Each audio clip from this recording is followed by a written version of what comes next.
Hello guys, আজকে আমি share করব আমাদের একটি বেদাতি এলাকায় তাবলিগ জামাত কিভাবে দিন প্রচার।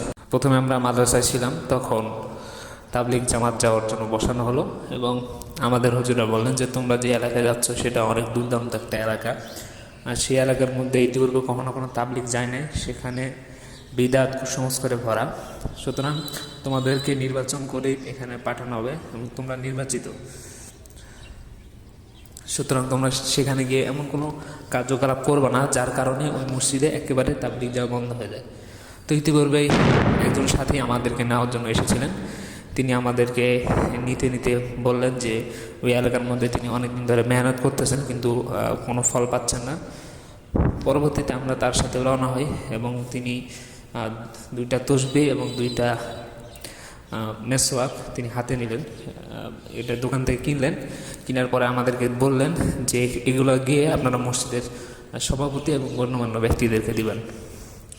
তো সেই অনুযায়ী আমরা সেগুলো নিয়ে মসজিদের মধ্যে আসি এবং মসজিদের মধ্যে আসার পরে আমরা জানতে পারি যে ইতিপূর্বে এখানে একটি জামাত এসেছিল, তারা এসে এখানে তাদের সামান্য একটা ভুলের কারণে তারা বলে যে এগুলো ঘুমানোর জামাত, সবসময় ঘুমাতে এবং খাওয়াতে আসে, এরা দাওয়াত দিতে আসে না, এই বলে তারা সেই জামাতকে তাড়িয়ে দেয়।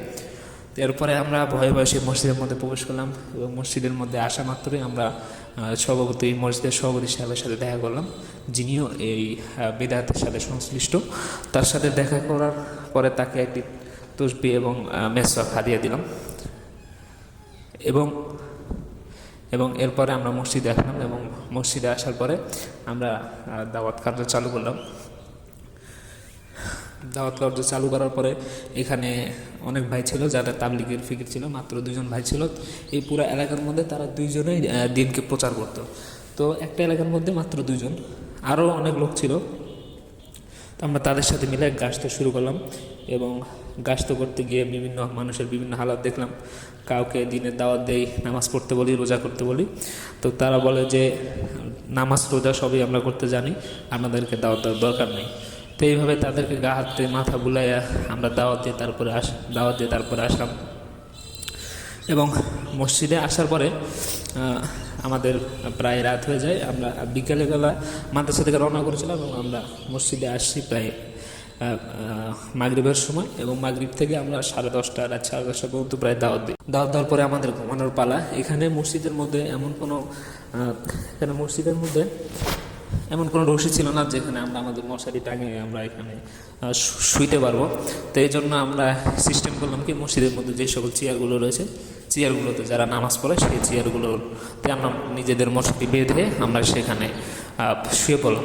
তো ইতিপূর্বে আমরা অ্যালার্ম দিয়ে রাখছিলাম, তো শেষ রাতে আমাদের অ্যালার্মটা না বাজায় আমাদেরকে দুঃখজনকভাবে আজানের সময় উঠতে হয়।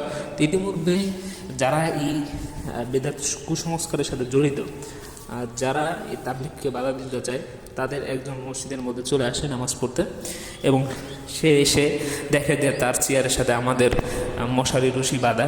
তো এই বিষয় নিয়ে সে একটু ক্ষিপ্ত হয়, চেয়ারগুলোকে জোরে জোরে টানাটানি করে এবং অন্যান্য সাথীদের সাথে এই বিষয়ে আলোচনা করে, যারা বিক্ষিপ্ত করে এবং তাদের আগে থেকেই এই আকীদা ছিল যে তাবলিগ জামাত কোনো কাজ করতে পারে না, তারা এসে মসজিদ এবং অজুখানাগুলোকে নোংরা করে।